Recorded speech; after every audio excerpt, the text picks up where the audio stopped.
Still jamming to that music in my head. What can I do? Hey, good morning, everybody. Welcome to Shoot the Shit with DSP. We'll get started with the good mornings, the hey, how are yous, and well, what's going on? Do me a favor if you're on one of my Facebook groups, my two private Facebook groups, you've got to type in your name and when you want to talk to me. Type in your name, put in your comment or question, and that way I know who you are because Facebook has broken that for us on purpose. In fact, they are 1 week away from shutting down the application I'm using now to broadcast on 3 different channels, my 2 Facebook groups. I'm sorry, yes, Facebook groups and my YouTube channel. And I'm gonna have to decide whether, it's the pain in the ass factor of doing it manually on all 3 is going to stop me and just move us all to YouTube. I will make that decision here in the next couple days and let you all know. But again, give me a good morning, a what's up, what's happening. Let's see here. We've got Steve Eller's in the house. What's up, Steve? Wonderful to have you, my friend. I hope that you are excited about your new house that's on its way. We've got Chicago Taco Authority. What up, Jose? It is a good morning to you. Good morning, good morning. Schoenberger's in the house. What up, my brother? I hope that you're having fun. I will tell you, every now and then I scroll Facebook and I see some of those pictures and go, there's some of my friends. I want to go play with them. But not so badly that I'm going to show up. But with that said, Neely's in the house. Neely's on Facebook, not on YouTube. That's a strange thing. I've got a good morning from Jenny Brooks, and she's saying, remember to type in your name like they have on those Facebook groups on YouTube. If you're logged into your account, I can see your name. Mary's in the house. Good morning, Mary. Wonderful to have you. I hope you're doing awesome today. And Dinley, what's up? Happy birthday, David. That's not my birthday. Not my birthday. It's my anniversary today. 27 years. But not my birthday. Happy birthday to you. Don't know where you got the birthday from, but I'll take it anyway. We got a Facebook user, Schoenberger says, I have the same thoughts too, my brother. Yeah. Well, you still get to play with the good kids. With that said, we've got a bunch of you on here. Again, I'm going to remind you that Facebook is making a change. And so I'm using this app called Restream that initially I could see your names and on all the groups and we could chat. And Facebook took that away. Now Facebook's taking out third-party apps to stream into groups, not pages, but groups through third-party apps. And so I'm going to be making a decision as a reminder that whether or not I'm going to continue to broadcast on Facebook or just move everything to YouTube and have to move you all there. So be prepared, look for an email. Worst case scenario, we'll make an announcement on Facebook that says, hey, go to the YouTube channel, and we will post the replay on Facebook as well. I think that is it for the intros. So let me work on this. Let's get started. Welcome to Shoot the Shit with DSP. SDS with DSP happens every Friday at 8 a.m. Pacific Time, 11 a.m. Eastern Time, live on Facebook, ? And YouTube, travel schedule permitting. We're going to invest about 30 minutes out of your day to get pumped about the coming weekend, get excited about crushing your goals, and finding the motivation to be the best you possible. Plus, I'll answer your burning questions. I'm Dave Scott Peters, creator of the Restaurant Prosperity Formula, and your coach. Today, we're diving deep into an essential topic for anyone at the helm of a team. Recognizing and supporting someone's experiencing a bad day versus just a tough moment. This insight is crucial for fostering a supportive team and delivering excellent customer service. Again, as a reminder, before we get started, if you're in one of my Facebook groups, make sure you type in your name and your comment or question. Because I cannot see it. And if you're on YouTube, make sure you're logged in. Therefore, you can participate in the chat. When I'm done here, I'll be answering your questions. Here we go. To start off, I want to share with you 2 stories my father used to share with me that I think help illustrate today's topic. Imagine a beautiful morning. You wake up energized, stroll into the bathroom, and as you look into the mirror while you're brushing your teeth, you flash yourself a big, beaming smile. You're pumped about the day ahead. Your head floats with luminous, shimmering thoughts right in this big bubble that's over your head, brimming with positivity and anticipation of what's to come. But as you step out your front door of your house, your apartment, wherever you are, watch out. Sneaky little creatures, bull dingies we'll call them, are hiding around every corner, behind every tree, with a long, sharp needle, eager to pop your positivity bubble. My dad taught me that our task isn't just to dodge these bull dingies, but to reinforce our bubbles, arm them with resilience and positivity against the daily onslaught of challenges. He also shared with me a powerful story. And he said, imagine you're sitting at your kitchen table, sipping your morning coffee.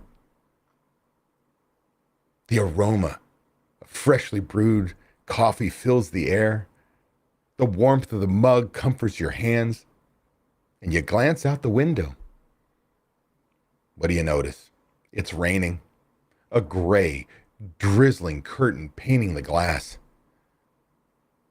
Now you face a choice. The rain could be a gloomy cloak that sours your mood, or it could be a soothing symphony of droplets, a cadence nurturing your soul. My father would say, even though the rain falls, we hold the power to choose our attitude.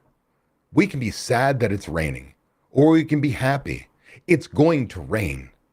We cannot control what goes on around us, but we can control and choose our attitude. And I think that's an extremely powerful thought process, especially in this topic of talking about whether having some major struggle or just a small blip in the road, having a bad day. Drawing from these powerful images, let's delve into our focus today. In our kitchens and dining rooms, every staff member carries their own unique thought bubble above their head, if you will.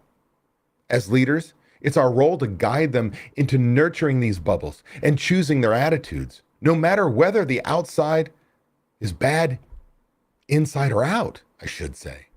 Effective communication is the cornerstone of handling sensitive situations. We can start off with proactive observations. By training managers to not just notice when somebody's off, but to actively engage with them about it, right? An example might be, I see you might be having a rough start. Let's chat. Is there something specific that's bothering you today? How about empathetic engagement? This is important. Managers should be taught to connect on a human level without overstepping boundaries. That's an important piece there. Phrases like, I'm here if you need to talk, or I understand today might be hard, but I'm genuinely here to help you through it, can offer comfort and show genuine concern. How about constructive encouragement? Encourage staff to find the personal silver linings in life.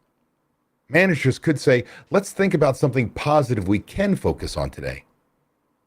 What's something good that happened this week?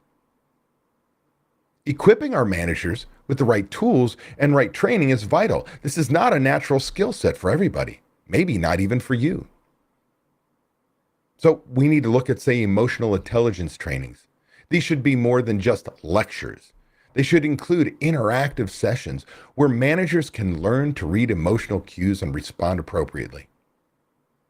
We should incorporate role-playing scenarios, regularly scheduled trainings sessions where managers can practice their responses to very sensitive situations. This could include acting out scenarios with team members who simulate different levels of distress or dissatisfaction. How about consistent development sessions? Creating a routine of workshops that address topics like stress management, conflict resolution, and motivational techniques to ensure managers are well prepared to handle any situation. Now, let me be perfectly clear. Not everyone in a leadership role is equipped to train these topics inside our restaurants. Heck, there are things on this list I know I still need personal development on. So what do? You seek help. You read books, watch videos, enroll in trainings and workshops. You go out of your way to learn so you can teach or even bring an outside expert in to teach your team. Lack of knowledge can be, easily overcome if you simply take the time to learn. Now, I can remember a time when, as a manager, I too struggled to maintain a positive bubble. It was shortly after a significant personal loss. Walking to work, I felt like I was carrying a cloud over my head. Not that positive bubble, but a cloud, a gray cloud, a rain cloud, a storm cloud. Despite my best efforts, I found myself withdrawing. And it's really noticeable with me because I'm an outgoing person. So I was withdrawing, unable to engage with my team or guests as I usually would. It was a profound lesson in vulnerability and the need for support. I learned that sometimes the best thing you can do is open up about our struggles. This not only humanizes us as leaders, but also opens the doors for genuine connection and mutual support. So in conclusion, let's aspire to be more than just managers. Let's be leaders who help our teams navigate their storms with their bubbles intact. Let's become the guardians against the bull dinghies, offering shelter and support, and inspire everyone to find their joy, even on rainy days. So until next time, keep nurturing those positive bubbles and choose to dance in the rain. That concludes my portion of STS with ESP, and I hope that some of me sharing those stories resonate with you. It's important to truly understand that we have people on our team who struggle. Heck, sometimes we struggle. We're human beings. To a point where I know that if we can coach our team, if we can help them handle those struggles, we're going to have happier guests, happier team members. We're going to become an employer of choice. So do know that the best way, when I think about this, the best way to make sure we have that connection with our team members, that they can be open up with us, is to make sure they feel appreciated on a daily basis. You cannot employ these tactics only when people are feeling sad, when people are showing that they're struggling. It has to be daily. That way it's genuine. So let's open it up for your questions and thus and such. We've got a Facebook user, Matt Plapp. What up, my friend? It is good to have you. If you guys have not strolled over to either America's Best Restaurants Facebook page,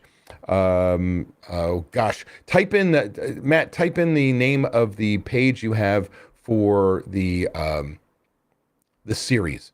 Anyway, I got to be a guest for Matt and Cameron Carrington for their second episode, which is just an incredible storytelling of how they merged together, the journey of where they are, and how it's going to move on, talking to restaurant owners like you and your marketing changes and your challenges in your business. Just amazing stuff. But there's a new episode that just dropped, and I got the lead off. And I might have used some inappropriate language, but I'm not sure. I painted a picture anyway. But it is fantastic. So again, Matt, do me a favor, type in the page they should go to watch that. It's episode 1 and episode 2. Chris Schoenberger says, it's a great show series. Absolutely. I mean, really well done. It could be ready for TV, Netflix or Hulu or something like that. It's just really well done. Steve Eller says, there must be Matt Plapp clones. That guy is everywhere. No shit, man. I tell you what, when you have your life documented with people following you with cameras. So do me a favor. Now it's time for your questions. Okay. So if you've got a question, a comment, anything we talked about today, something completely random and different, now is your time to type in the question. If you're in Facebook, remember to type in your name first and give me the question. If you're on YouTube, we'll make sure you're logged into your account and I can answer. We've got a little bit of time left here, so now is your time. In the meantime, I do want to do a little self-promotion, and that is this. My next 2-day seminar in Las Vegas, Restaurant Transformation Seminar, which is your fire hose of all the data and systems that I teach. I shouldn't say all the foundational things. If you want to read my book, Restaurant Prosperity Formula, What Successful Restaurateurs Do, you want to join my group coaching program, or somewhere in between, the investment could be the 2-day seminar in Las Vegas. It is coming up on May 15th and 16th. 2 power-packed days where I'm going to teach you to gain restaurant prosperity, freedom for your restaurant, and the financial freedom you deserve. You can go to my website, davidscottpeters.com, click on the 2-day seminar link, learn about it, and then click on the registration link, which take you to Eventbrite, and you can purchase your tickets there. The investment, if you do not get at least 10 times return on your investment, you went home and did nothing. If you don't leave inspired to make change in your business, you didn't attend. If you don't go home with your implementer motivated to kick some ass, you didn't bring one. If you want to make change in your business, I've been doing this for 21 years.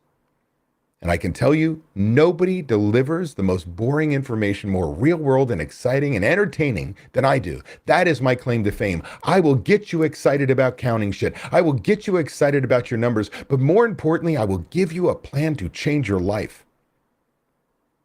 If you're a member, it's a great way to get the team to drink the Kool-Aid and be positive and make change in your business. I highly recommend that everyone attend. Let's see here. We're going to go into DSP Drop Some Fire in episode 2. Thanks, brother. So here's the website. It's theheroesofhospitality.com. There, make sure you watch episode 1 and episode 2. Opt in so you're notified at episode 3, 4, 5 come out, and so on. This is a fantastic, just so well done. Great storytelling and motivational. I think everybody should take the time to do so. The seminar link Jenny has thrown in here is https://dsp.coach/RTS for Restaurant Transformation Seminar. You can go directly to it versus going to my site and doing all the long stuff I just talked about. I've got Facebook user, don't know who this is. You didn't say who it was. The seminar will change your life. So much that I will personally pay your ticket price back if DSP doesn't change your life. I've been 4 times life-changing. I'm going to guess that's Chris Schoenberger.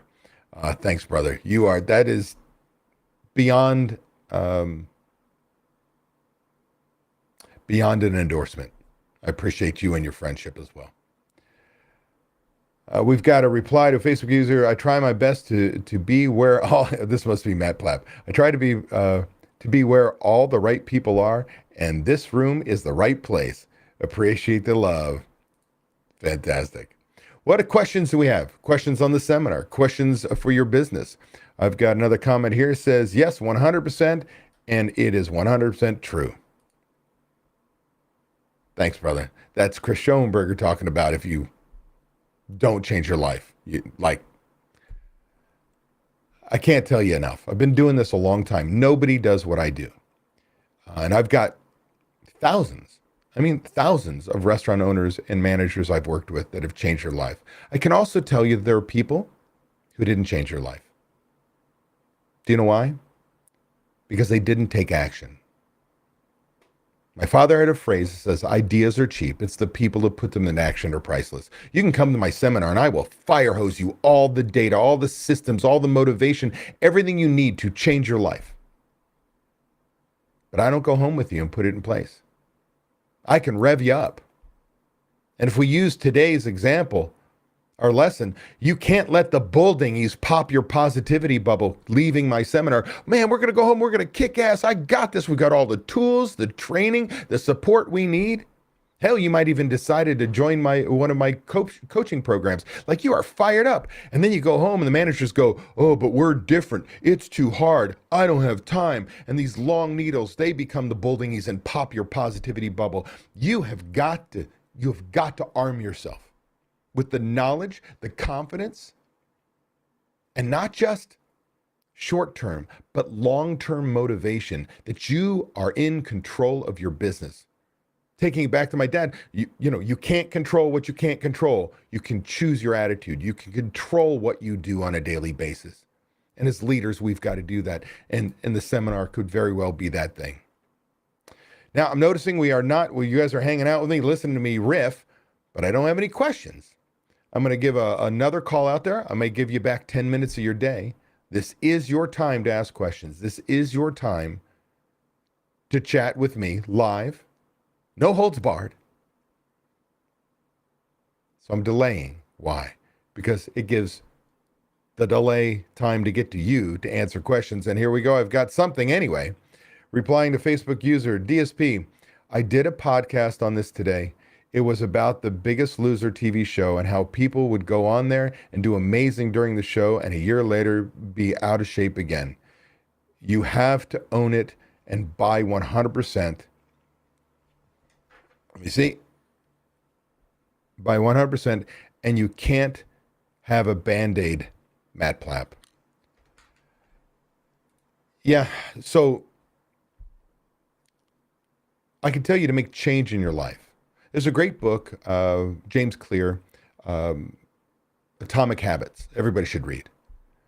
And it's amazing that if you can stick to a small change, just make one small change, a new habit, over and over again. You do it over and over again. How much farther you're going to be over time if you just maintain that small new habit. So as we make change in our business, sometimes it's the small things, we just keep at them. Just keep at them. And next thing you know, there's major change. You have to make the true commitment. Neely says, we know a manager is going through personal stress. Know a manager going through personal stress, but it's very, very private. Any specific ideas how we can assist? Days off, leaving him alone, alone on days off. Well, number one, I would leave him alone on days off if it is a matter of work related. But I think all we can do is be active listeners. So one of the things I would say is approach. I happen to know, or I have heard, that you're going through something pretty tough. While it is none of my business unless you make it my business, I want you to know that I'm here. If ever you need an ear, somebody to actively listen, to offer support and advice only if you ask for it, we're here for you. Just let me know. And the important part is that second piece, which I am horrible at. You can ask my daughter. We're so much alike. And when we are oil and water, when dad wants to fix it, because dad's a fixer. I don't know if you noticed, as a restaurant coach, I'm a fixer. I go for it. Let's go. We can fix this. This is what you do. Sometimes people just want to be heard. You have to give them permission, one, to share, and permission, two, to ask for the support or ask us just to listen and abide by it. Otherwise, there's not much more we can do unless it is starting to affect their work, right? Like when I have two scenarios. When I shared in the example of when I personally struggled. Well, there were two times in my life as a manager that I was taught, hey, employees, when your hand hits the door, you walk through the door, you have to leave your problems behind. Do you know how freaking hard that is to put that out there to your team members, especially when you as a human being can't do the same? It's almost impossible. Yes, we can choose our attitude, but sometimes there's a major thing that goes on in our life that just crushes us. I can remember two times as a manager. One time was I had a live-in girlfriend and we broke up. We're still living together. We had to split up and do all the things. I was in the downy dumps.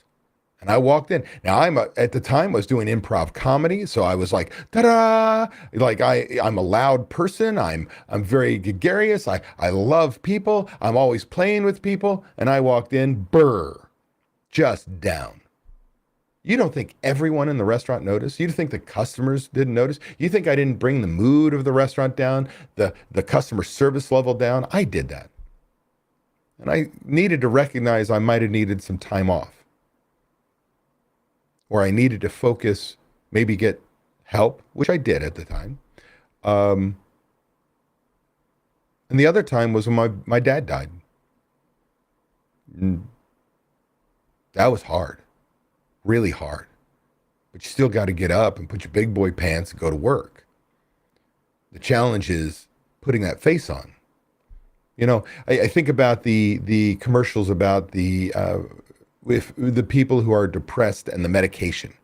And they had these little paddles that had a smiling face. Behind them, the person looked depressed, but they'd put up the paddle and say, you don't know I'm depressed because I'm going to show you this smile.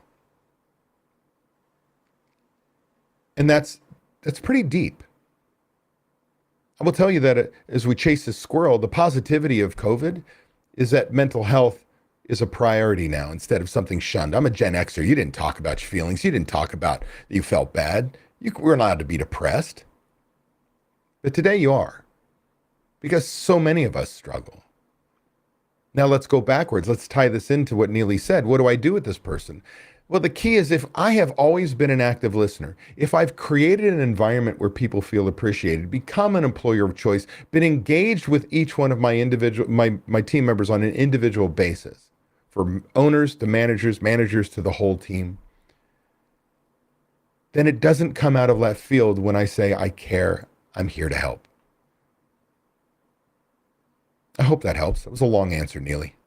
Let's see here. I've got a few comments down here. We'll keep going here. Dwayne says, we own a Firehouse Sub restaurant. I like Firehouse Subs. We only have one nearby. I don't go that often, but I think it's a good product. We're expanding to 12 restaurants in the next 3 years. God bless. What advice do you have to make sure we succeed? Boy, oh boy, oh boy. What do I say? Number one, make sure your restaurants you're going out demographically. I'm assuming you have an area development agreement, so you're not expanding one restaurant in Chicago, a second restaurant in LA, a third one in Philadelphia, that you're moving out. That's important, that you create the energy of your brand, whether independent or chain, expand out, that you are known, a known entity. The next is really important to make sure you have your systems, that there's a system, a process, a way to doing anything and everything in your business, that we have trained managers and replacements, whether hourly supervisors up, that learn your system, your process, your way. What I believe is, believe it or not, managing people sucks. I hate managing people. What I love to do is manage systems and develop my people. So if you buy into the Firehouse system, I used to be a franchisor, then you need to buy into the systems. You need to create your own systems, your own system, your process, your way, and ensure you train people and you hold people accountable to those systems. From there, as an entrepreneur, if you're developing 12, you are going to need to be in a position as you get to, say, restaurant 4, maybe 5, you really should be thinking, I need an area person, an operations person, don't care what it is, a right-hand person to now take on those restaurants, make sure the managers are doing what they need to do so you can focus on growth. I think that's my short answer. Hopefully that helps. Ryan says, sorry I'm late. Did I miss an atomic reference? You did, my friend. You missed an Atomic Habits reference. Welcome. We got a yep from another user. Let's see. Adrian says, do you bite the bullet and let non-performing team members go knowing we need the body? You've got to be new here. And that's great. Welcome. My philosophy is I'd rather run short-staffed than have the wrong effing people on my team. Those people are cancers. Even if it was your fault, you selected incorrectly, you didn't train them, you didn't hold them accountable, you took a good person, made them bad. Now, the key is understanding, like today's topic, is that are they going through a tough time and it's a not normal behavior and we need to help them through that? Or do they constantly sabotage the business? Do they constantly not do? I use what I call a 3-strike approach to discipline and management. That if I train you how to do something, you truly show me you've got it. The first time you do it wrong again, I'm going to give you a strike. That could be a verbal warning, a write-up. It's going to be part of my disciplinary program. See it again, I'm going to write you up. I'm see it again upon the 3rd or 4th strike, where you reach something called don't know versus don't care. Don't know is my fault. I've not trained you. I've not given you the support. I've not made sure you can do it. In fact, one of the greatest pieces of advice is from Deja Wakefield, one of my members and member mentors, who she and her team on a weekly basis identify employees that have challenges, things they're not doing well, and as a team, they decide who they're going to help and how they're going to go out of the way to change and train that person on that thing they're doing improperly or poorly. As a team, we attack it and help that person. But after all that, we get to third strike or fourth strike, depending on your disciplinary program, we've reached something called don't know versus don't care. If you don't know, it's my fault. If you don't care, there's the frickin' door. And if it requires, let's say it's a kitchen person, and that kitchen person taking them off, I couldn't handle my menu. Then I'm going to take my menu and I'm going to trim it down to run with the people I do have until I get somebody back and trained. I will run short-staffed. I'd rather run short-staffed than have the wrong people. We can pull some advice out of our COVID days where we removed tables. You can and will run your restaurant with people who care. That's my 2 cents. Thanks for asking the question. We've got a Facebook user. It's Neely. Okay, great. Thanks. We are really trying to reiterate that we're here for you. And I definitely feel like it provides some comfort. Neely, and just know that sometimes people can't get out of their own way. It may be suggesting they seek help. And unfortunately, if people hold on to the bad for too long, they can no longer be on the team because they affect the whole restaurant. So hopefully this person listens. Hopefully this person seeks help. Hopefully this person can get out of their tough time, because we are human. We all have that.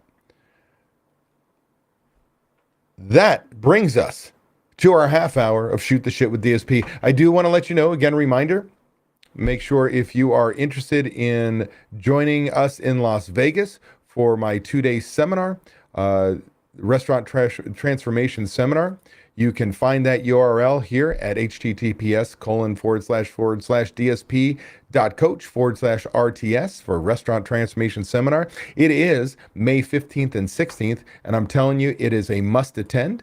I will also let you know that, well, we will be having a Shoot the Shit next week. I will be leaving soon after that for a race in Oakland, California. I'm driving my racing shell up there and a friend of mine. And so I will be kind of out of pocket after that, but we are going to have Shoot the Shit. What I'm not sure yet is if I'm going to, and here's the honest God truth. While Facebook has shut down the third-party apps, making it easy, they have not shut down that I can use a third-party app to broadcast on all 3 channels. I will make the decision over the next couple days whether I'm going to go through the problem. When I say this is the problem. I'm going to go through and set up, taking 1 step, becoming 4 to broadcast on all 3 channels. The very worst case scenario is we're going to broadcast live on YouTube and repost on Facebook. But I'll let you know here soon. I appreciate each and every one of you. I hope that you are having a fantastic Friday. I appreciate you from the bottom of my heart. I really do. I hope these Fridays bring you some joy, some motivation, and some guidance. Go out there, kick some ass, everybody. Peace.